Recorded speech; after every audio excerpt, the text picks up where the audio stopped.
माटिर छुआ में आमे बहुदिया बहुत माटिर छुआ में आमे बहुदिया। स्वागत बंधुगण आमर टांगरपाली स्थित भीमपादर पार्ट 2 को आपण देखिपे खरा प्रभाव वातावरण केते गरम आ मोर हुलिया को भी देखि आपण जानि पारुथिबे कोन पाई।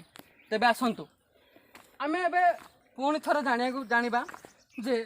आमर जो पंचु पांडव जेतेबेले एही जगार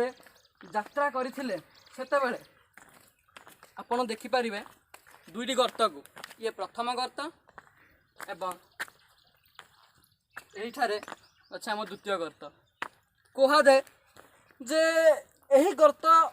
प्रवेश द्वार आमर ये जो पहाड़ देखुंती यार तले गोटे विश्रामगार से करी रही जार प्रवेश द्वार बर्तमान देखिपे आज केउ भली अवस्था पड़ी रही। तेज बंधुगण आहरी मध्य शुणा जाए आम एठाकर बहुत गुड़े स्थानीय लोक आम किसी प्रश्न पचारि तो कहवा अनुसार से बहुत चेष्टा करी जल को सुखाइबा जहाँ बर्तमान आप देखिपे आम यहाँ प्रवेश द्वारा कहवा कि गर्त जहाँ भी किसी तो बहुत चेष्टा पर भी से पानी को मोटर पंप द्वारा सुखै पारि ना एवं आहरी कह जाए जे ए दुई गर्त जो अच्छी एमानकर जल सीधा बहुत सहर दे प्रवाहित होता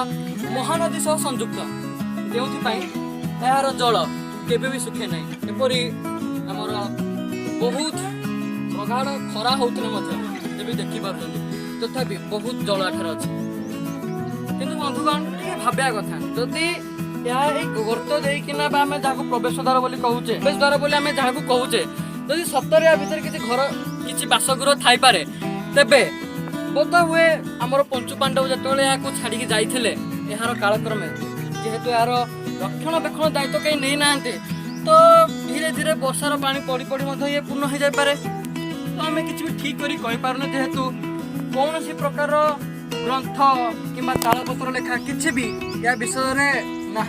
तेणु केवल आम से कथा ही कहूँ जहाँ आम स्थानीय बासिंदा शुणीचु।